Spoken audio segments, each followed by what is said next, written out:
नमस्कार, मैं हूं ज्योत्सना प्रियदर्शनी। आप देख रहे हैं वॉच न्यूज। औरंगाबाद जिले में मतदाता सूची गहन विशेष पुनरीक्षण अभियान अंतिम चरण में पहुंच चुका है। ये अभियान 26 जुलाई तक चलेगा, जिसमें बचे हुए लोगों के गणना प्रपत्र को जमा कर अपलोड किया जाएगा। औरंगाबाद जिले में मतदाता सूची गहन विशेष पुनरीक्षण अभियान अंतिम चरण में पहुंच चुका है। ये अभियान 26 जुलाई तक चलेगा, जिसमें बचे हुए लोगों के गणना प्रपत्र जमा कर अपलोड किए जाएंगे। जिला निर्वाचन पदाधिकारी सह डीएम श्रीकांत शास्त्री ने कलेक्ट्रेट सभा कक्ष में आयोजित प्रेस वार्ता में जानकारी दी कि जिले में 6 विधानसभा क्षेत्र और 19,27,443 मतदाता हैं। इनमें से 90.82% मतदाताओं के प्रपत्र अब तक अपलोड किए जा चुके हैं। अभियान के दौरान ये बात सामने आई कि 1,38,138 मतदाताओं का फॉर्म विभिन्न कारणों से जमा नहीं हो पाया है। इनमें से 50,344 मृत पाए गए हैं और 78,787 मतदाता स्थायी रूप से दूसरी जगह पर शिफ्ट हो गए हैं। 17,327 मतदाताओं का नाम पहले से दर्ज है, जबकि 9,467 मतदाता फिलहाल अज्ञात हैं। डीएम ने कहा कि 26 जुलाई तक 100% प्रपत्र अपलोड करने का लक्ष्य रखा गया है और इसके लिए संबंधित बीएलओ लगातार काम कर रहे हैं। उन्होंने अपील की कि यदि किसी को अज्ञात मतदाताओं की जानकारी हो तो बीएलओ को सूचित करें।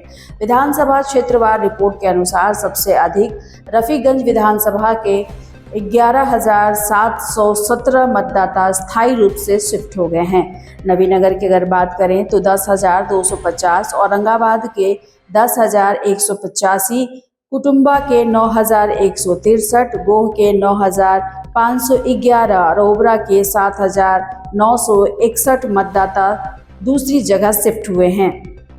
डीएम ने लोगों से अपील की है कि जो लोग अब तक प्रपत्र नहीं जमा करा पाए हैं वो तत्काल जमा करें, ताकि जिले में मतदाता सूची का कार्य समय पर पूरा किया जा सके। सभी लोगों से अपील है कि जिनका भी नाम, जिन्होंने अपना फॉर्म हमारे बीएलओ को नहीं दिया है, वे कृपया बीएलओ को अपना फॉर्म दे दें, या जो मोहल्ले वाले टोले वाले हैं अगर उनको जानते हैं तो हमारे बीएलओ को मदद कर दें कि अगर वो शिफ्ट कर गए हैं, कहीं बाहर चले गए हैं, ऐसे लोगों के बारे में बताएंगे तो हमें सुविधा होगी, ताकि 100% हम लोग रिजल्ट 26 के पहले प्राप्त कर लें।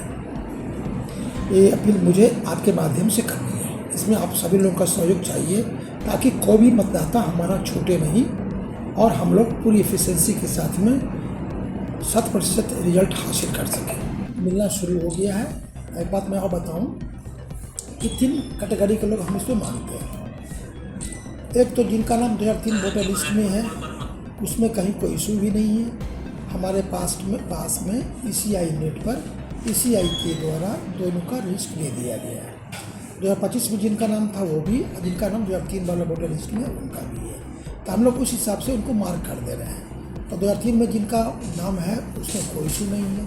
लोग 40% लोग हमारे पास इस कैटेगरी के हैं। बाकी जो 11 डॉक्यूमेंट्स लेनी है, बाकी लोगों से 11 डॉक्यूमेंट्स भी हम लोग प्राप्त कर रहे हैं। 11 डॉक्यूमेंट्स के अलावा और भी डॉक्यूमेंट्स हैं जिसको ईसीआई के द्वारा परमिशन दिया गया। जैसे किसी के पास में लैंड का डॉक्यूमेंट है, खतियान है, तो खतियान के साथ में वंशावली लोग लगा देंगे, वो भी हमारा एक डॉक्यूमेंट हो जाता है। जाति प्रमाण पत्र हो गया हमारा, अस्थायी निवास प्रमाण पत्र हमारा हो गया, ये सभी डॉक्यूमेंट हमारा मान्य होता है। हमारा बीएलओ को भी इसकी पूरी जानकारी है और लोग इसको गहनता से काम कर भी रहे हैं, लोगों से प्राप्त कर भी रहे हैं। एक आपने बताई कि एक्नॉलेजमेंट या रिसीविंग, सभी लोगों को एक्नॉलेजमेंट रिसीविंग दे दी जा रही है। शुरुआत दौर में थोड़ी दिक्कत हुई थी कि फॉर्म हम लोग छपवा नहीं पाए थे, लेकिन फॉर्म छपवा करके हम लोगों ने सारे बीएलओ को प्रोवाइड कर दिया है। अब बीएलओ हमारे इस काम करने में लगे हुए भी है, इसलिए अब वो इशू हमारे पास नहीं रह गया है।